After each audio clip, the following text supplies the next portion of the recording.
been BSA tradition that each year the Hobson Award is redesigned to reinforce the notion that innovation is at the core of the BSA mission. It's also tradition that a Mobius strip is used as inspiration. A Mobius strip is both artistic and mathematical. It's an elegant form that breaks all the rules of geometry, a three-dimensional surface with only one edge and one face. The 2024 Hobson Award was designed and crafted by students from Wentworth Institute of Technology. Their inspiration was to combine one of the oldest fabrication materials used by humans, clay, with modern technology in the form of a 6-axis Kuka Robotic arm. Designing like this is a true art form, combining aesthetics with engineering and physics to solve challenges like extrusion speed, effector velocity, and the height and weight of the substrate, variables that must be tested in practice to ensure a successful outcome.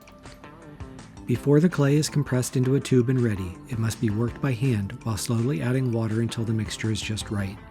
Then a tube is filled and connected to both a compressed air auger and the end effector of the robotic arm.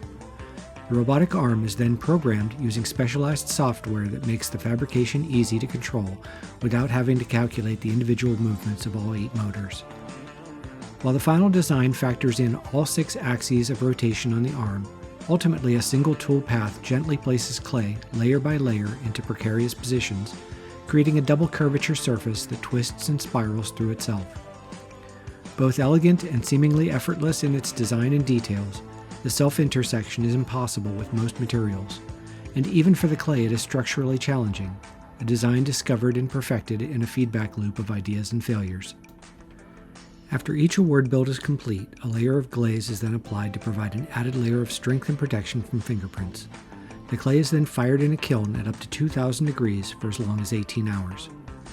As a final layer of customization, the Hobson plaques were then individually etched out of 1/4-inch brass and cut out in a teardrop shape. The final pieces were then applied to the top of the Hobson, giving this year's award a unique way of displaying the winning information. This year's Hobson will be given out to firms during the Design Awards presentation, as well as for the Earl R. Flansburgh Young Designers Award and for the Harleston Parker People's Choice Award. We'd like to thank everyone from the Wentworth team for their thoughtfulness, energy, and inspiration, along with the long hours spent designing, testing, and retesting this year's Hobson Award. The result was unique, beautiful, and inspiring.